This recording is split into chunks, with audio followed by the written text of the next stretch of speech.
अस्सलामुअलैकुम नाज़रीन, अल सौदिया तिबी फाउंडेशन की जानिब से मैं सना चौधरी एक बार फिर से आपके खिदमत में हाजिर हूँ। नाज़रीन, अल सौदिया तिबी फाउंडेशन के बानी हकीम सैफुल्लाह सिक्कू, जिन्होंने तिब पर 70 से ज़ायद किताबें लिखी हैं, उनकी तमाम किताबों में आपकी अज़वाजी ज़िंदगी के हवाले से बहुत सारे मसाइल का हल भी और रहनुमाई भी है। और मैं जिस तरह से रोज़मर्रा की ज़िंदगी के हवाले से आपको गाइडलाइंस दे रही होती हूँ, आपकी रहनुमाई कर रही होती हूँ, ये सब उन्हीं की किताबों के कुछ टॉपिक्स हैं जिन पे हम रोज़मर्रा की ज़िंदगी में बात कर रहे होते हैं, ताकि आपको उन चीज़ों के हवाले से मैं गाइड कर सकूँ। नाज़रीन, आज जिस टॉपिक के हवाले से मैं आपको गाइड करूँगी वो है जमा के लिए ज़रूरी हिदायत। नाज़रीन, हम सबको ये तो पता है कि जमा किया है या किया जाना चाहिए या कर रहे होते हैं, लेकिन क्या आपको या हमें पता है कि ये जमा के लिए ज़रूरी हिदायत कौन सी हैं या किन चीज़ों पर अमल पैरा होने की हमें सबसे ज़्यादा ज़रूरत है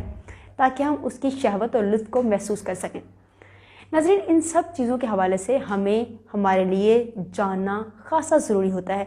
कई हकीमों ने कहा कि जमा को साल में एक बार किया जाना चाहिए, तो किसी हकीम ने कहा कि 6 माह में एक बार किया जाना चाहिए। लेकिन एक बहुत बड़े दाना हकीम गुजरे जिन्होंने ये कहा कि जब भी आपको ज़रूरत महसूस हो बिला किसी तहरीक के, तो आपको जमा कर लेना चाहिए, ताकि वो पेन जो जमा ना करने से आपको महसूस हो रहा हो वो कम हो सके या वो ख़त्म हो सके।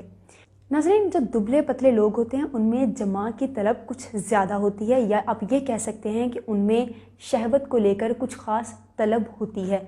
आम लोगों के मुकाबले में कुछ ज़्यादा होती है, हालांकि आम लोगों में भी होती है, लेकिन आम लोगों के मुकाबले में दुबले पतले लोगों में ज़्यादा होती है। वो उनके लिए शायद मुज़र सेहत भी हो सकती है, या फिर उनकी अगर सही तरीके से उनसे वो चीज़ हो सके या वो लुत्फ़अंदोज़ हो सके तो उनके लिए ख़ासी कारामद भी हो सकती है। लेकिन ये डिपेंड करता है, ये मुनहसिर है इस चीज़ पर कि आप जमा किस तरह से कर रहे हैं, क्या आप इन ज़रूरी हिदायत पर अमल पैरा हैं या फिर रही हैं। लेकिन नाज़रीन, इसके साथ साथ मैं अगर आपको ये भी गाइड करती जाऊँ कि किस तरह से और खाने के किस टाइम में या किस टाइम के बाद इसको किया जाना चाहिए, तो मेरे ख्याल से वो आपके लिए ख़ासा कारामद होगा।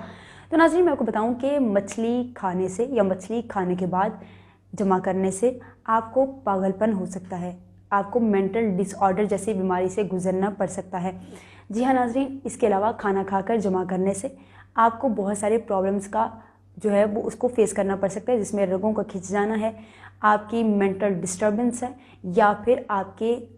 जो अज़्वे ख़ास है उसमें ढीलापन जो है वो भी आ जाता है। लेकिन नाज़रीन, खाना खाने के बाद इस तरह से जमा करना आपके लिए खासा नुकसानदेह है। नाज़रीन, पेशाब को रोककर जमा करना खासा नुकसानदेह होता है, क्योंकि इससे बवासीर भी हो सकता है, और जब मसाना पेशाब से बढ़ जाता है उस वक्त शहवत ज़्यादा महसूस हो रही होती है, तो लोग अवॉइड करते हैं कि मसाना बजाय इसके कि खाली करके आप उस शहवत को महसूस कर सकें, लोग इसी तरह से जमा करना शुरू कर देते हैं, लोग जो कि आपके लिए ख़ासा नुकसानदेह है, जो आपकी लाइफ को भी बहुत डिस्टर्ब कर रहा होता है, आपके अज़्वे ख़ास को भी मर्द के डिस्टर्ब कर रहा होता है, और इसके साथ साथ मेंटल कंडीशंस को भी डिस्टर्ब कर रहा होता है। तो इसलिए अवॉइड किया जाना चाहिए इन चीज़ों से जो कि आपको फिज़िकली या फिर मेंटली डिस्टर्ब कर रही हों।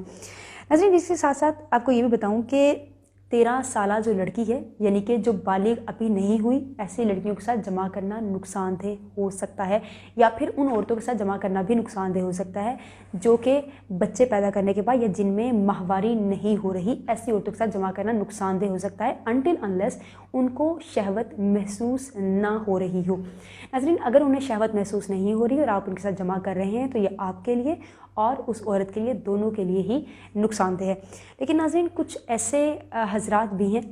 जिनको लगता है कि वो अपने पार्टनर्स को सेटिस्फाई नहीं कर पा रहे हैं किसी भी तरीके से, उनके अज़्वे ख़ास के ढीला होने की वजह से, या फिर उन्हें इस जमा के दौरान बीपी का इशू हो जाता है, या सांस चढ़ जाता है, या उनके पट्ठों में दर्द होना शुरू हो जाता है, या ऐसी किसी भी प्रॉब्लम का उन्हें सॉल्यूशन चाहिए, तो नाज़रीन,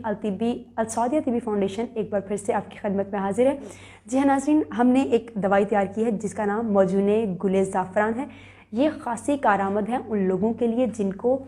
जमा के दौरान पट्ठों का इशू या फिर बीपी का इशू या फिर सांस चढ़ जाता है, या फिर उनके अज़्वे ख़ास में कोई ढीलापन है। ऐसे लोगों के लिए ये ख़ास तोहफ़ा है। स्क्रीन्स पर नंबर दे दिए गए हैं, आप उन नंबर्स पर रब्ता कीजिए और आप इसे ऑनलाइन ऑर्डर कर लीजिए ताकि आप इसकी तमाम तर जो चीज़ें हैं उससे फ़वाइद हासिल कर सकें। नाज़रीन, इसके साथ साथ आपने हमारे चैनल को सब्सक्राइब भी करना है और आपने चैनल को लाइक भी करना है ताकि आपको तमाम आने वाली अपडेट्स मिलती रहें। इसी के साथ मुझे दीजिए इजाज़त। अल्लाह हाफ़िज़।